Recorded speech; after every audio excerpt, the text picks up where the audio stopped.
Hi there and welcome to Stamping in the Barnyard. My name is Bethany Barnard and I'm an independent demonstrator with Stampin Up. And I am bringing to you 12 weeks of whimsical Christmas projects that will take us right through to mid-December.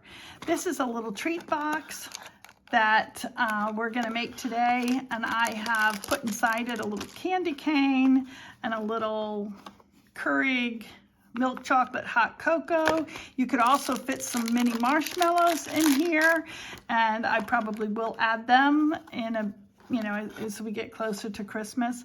I think these are so cute. They could be a stocking stuffer, but they also could be a really cute favor at a Christmas dinner, or just a quick little thing to give neighbors, and they just come up so cute and so pretty. And because we're putting cocoa inside here, I thought the polar bear was the perfect little guy to put on the front. And as I said, this is quick and easy, and the fact that we can stamp the polar bear and punch it out just makes it such a fast project. Really excited to share this with you. And the paper is from the Snowflake Magic, which are just 6 sheets, 2 of each color, and they have this, they're all Lost Lagoon silver or white because it's a foil. I hope that the shininess of that you can see. Today we're going to use another piece out of that pack where the Lost Lagoons, the snowflakes themselves are Lost Lagoon, whereas here the snowflakes are in white with a Lost Lagoon background, but they're all really pretty, and then there's a white and silver piece as well. So I'm going to get started and show you how to do this. We're going to also use the nested treat boxes. These come 8 boxes in a package, and you'll have 2 pieces because you have the drawer that goes in and the piece that houses it. These are food safe. And so I'm going to fold it to you. There's 2 sides. There's a dull side and there's kind of a shiny, smooth side. The shiny, smooth side is the food safe side. So we're going to put it together and make sure that we have that on the inside.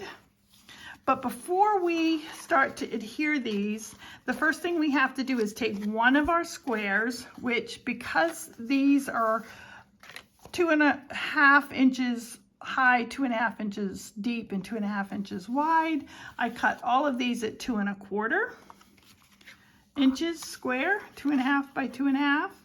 And then I'm going to show you 2 different ways that you will do just on one of them, this little notch. And so you line up, I don't know if you see this as well because I've got it white on white. Let me see what I have here that I can put underneath. Well, I guess even just a piece of this underneath it. So I have, this is the one that we're going to be cutting out. I'm just doing this for you to be able to see what we're doing here. And it really is just, you want to line it up to about where you would be adhering this at the top. Bring it down a little bit because we're going to give that little 1/8 of an inch. Turn it over, and this is where I wanted you to be able to see it. Turn it over, and then you can just take a pencil or a pen and do that half moon on it to have it cut out. Now, at this point, if you don't have a 1-inch circle, you can, after you pencil where you're going to cut that, you can just take your scissors and cut it out. But I do have a 1-inch circle, and I know a lot of crafters have those already anyway. So I'm going to take this in, and I am going to just punch it out with my punch like that. And it makes fast work of it, and then we'll be able to just put that on right here. And you can see that that just works perfectly to put that on.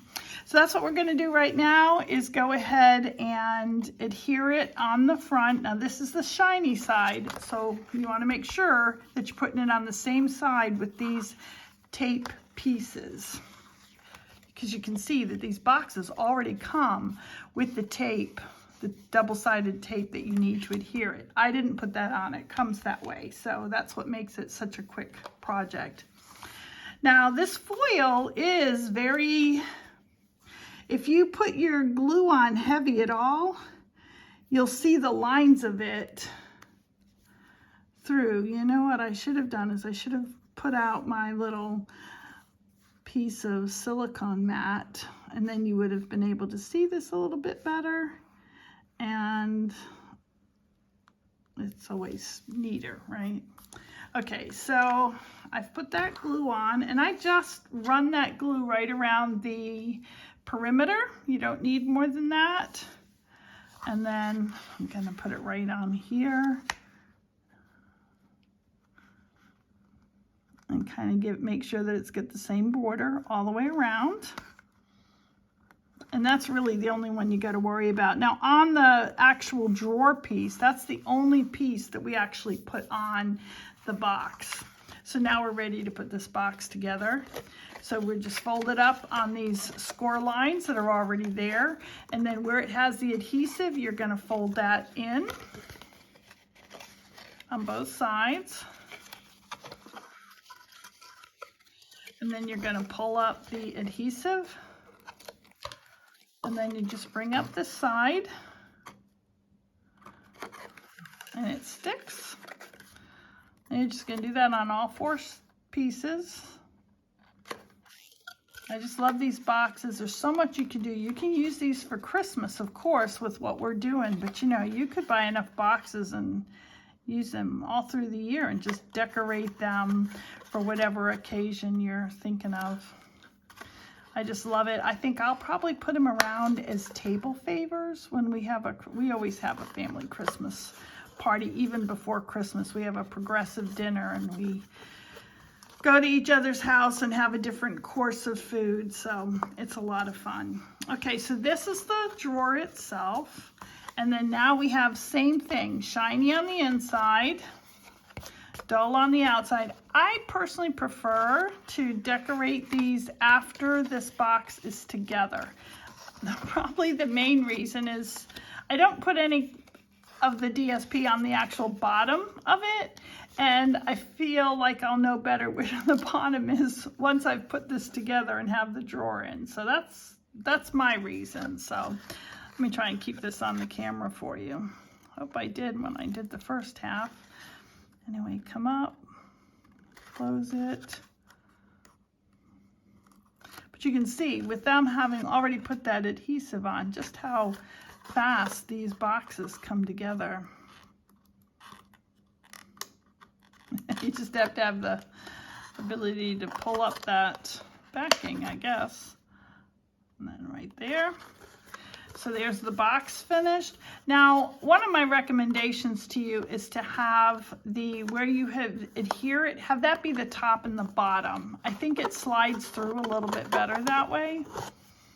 So there it's in, and now I'm gonna go ahead and put all those pieces on the outside of the box, and this would be a good time for me to learn how to speed up a video, and I'm hoping I'll get to that stage where I know how to do that. I don't think it's really a really tough exercise, but I haven't figured it out yet.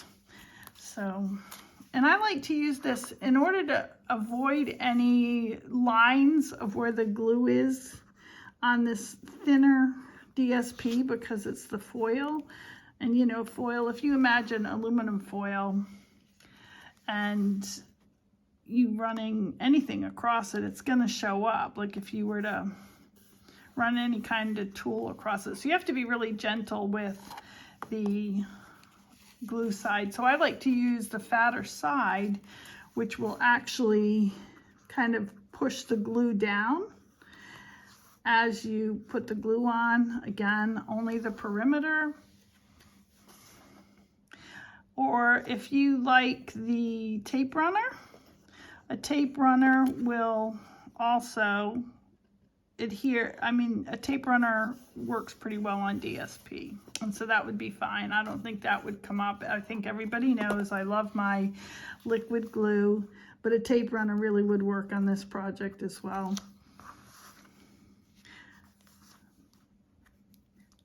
Okay, we get that done. We get all, you're going to see just how quickly this whole project comes up.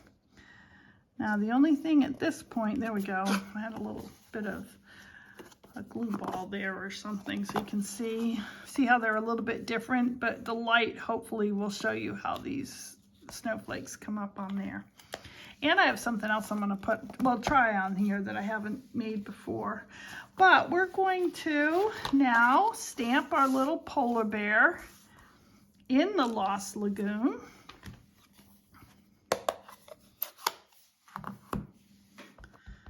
Just on a piece of scrap paper. He's so cute. And before I punch him out, I love the little scarf that comes with it that you can put on them. And so I've chosen, on this one I put Moody Mauve, but I'm kind of like the whimsical look of the Flirty Flamingo. It's just kind of a brighter pinky color, and I think it pops a little bit more, so I was excited to use that on this one. And then we have our little bear punch. You can see it comes in here and it punches it out. I mean, you can just see how quick this whole project's coming together. You could knock off so many of these for a little favor for a party. The hard part is actually getting this cardstock out of here. I don't know if I've ever had that much trouble with it before. There we go. That's funny. That hasn't happened to me before. Okay, so then on the back of our little polar bear, I've put one on his neck, one on his rear end, and then one on his front paw. And that should be plenty to keep him attached. So I'm gonna put him now on the front. Cute, cute bear. And then here I used some ribbon that's in the mini catalog, and I did not write down what it was. I think it's not available right now. So I'm gonna go ahead and use this glittered organdy ribbon, which is also really sparkly. I hope you can see those sparkles. I love it. And this is not in any of the catalogs, but it is available on our online exclusives. So you can still order this. And then this is how I measure. I make a little bow, and then I just cut it once I have two long ends. But here, I'll tell you about how much I just cut. Let me see, we've got, I didn't put my flowers out on here because it was a Christmas project, and so let's see, we've got, oh, I wish I hadn't done it this way. Where's my ruler? All right, yeah. Okay, you guys are hearing all my mistakes here. Oh, I'll just do it on here. I'm flying out tomorrow morning, and I just wanted to get this done before I went to bed, and I've already restarted it enough time, so I want to keep going here. This ought to tell us how big it is.